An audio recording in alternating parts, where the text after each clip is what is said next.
main engines at 6.6 seconds before launch. All 3 engines will be fired up. If they get up to speed in the right, the computer sees it going well, so the solid rocket boosters will be coming in 14 seconds away. On compression weapons are located. They losing the power now 9, 8, 7. Main engine is starting 5, 3, 2, 1. Fantastic.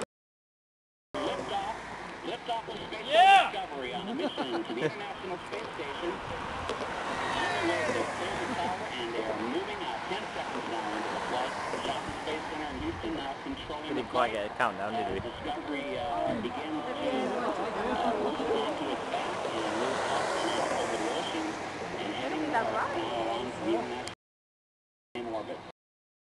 Everything going well so far. Rob Navy is the commentator for Houston. Mission Control reporting 3 good engines. Everything looking good so far. 3 fuel cells working well.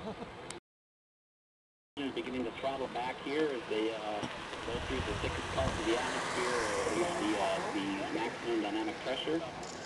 Now 3 and moving quickly. We are bringing you the live launch coverage of Space Shuttle Discovery here on W.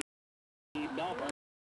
And then Space Shuttle Discovery has lifted off on and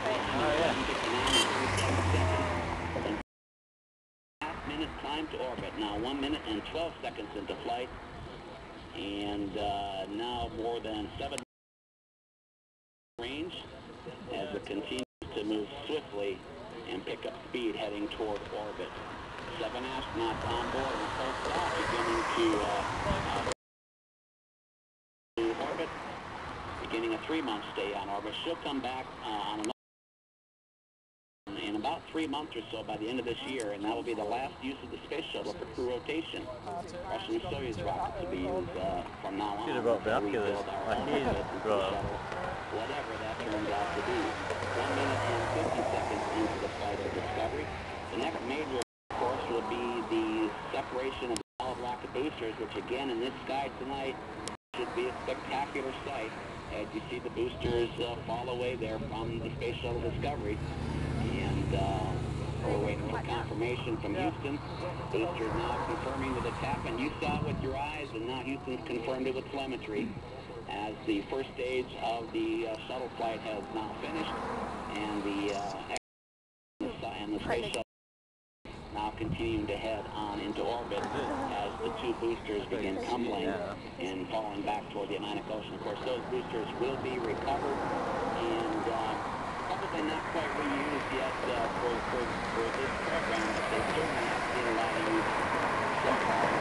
We're running the sequence on the booster. One of the segments that was reused was first on the 5th Space Shuttle mission in 1982, and so when they weren't kidding because they have been used and reused over and over again. Now 3 minutes into the flight of Discovery, about 48 miles up and 69 miles downrange. The next major event that will is just shy of 4 minutes into the launch, something called negative return. And negative return is called because Discovery has now traveled high enough and far enough and fast enough that it has too much energy to turn around and come back to the Kennedy Space Center should there be some kind of a technical problem that in landing. And so at that point, when they call that, the story from Florida is over, and attention toward returns to the flight in terms of Discovery 9. Get your on. You have to wait for the car to come past, basically, to light you up.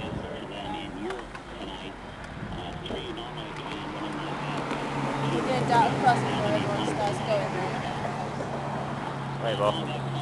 The negative return and Discovery is acknowledging that the performance of 61 miles high, 130 miles downrange. Discovery moved through more than 1,000 miles.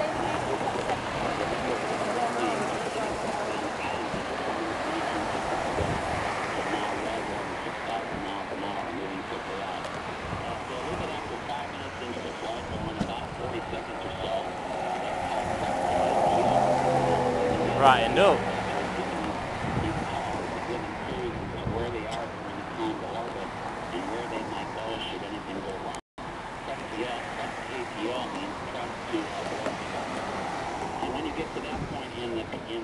flight, that means that you could lose a shuttle engine at that point.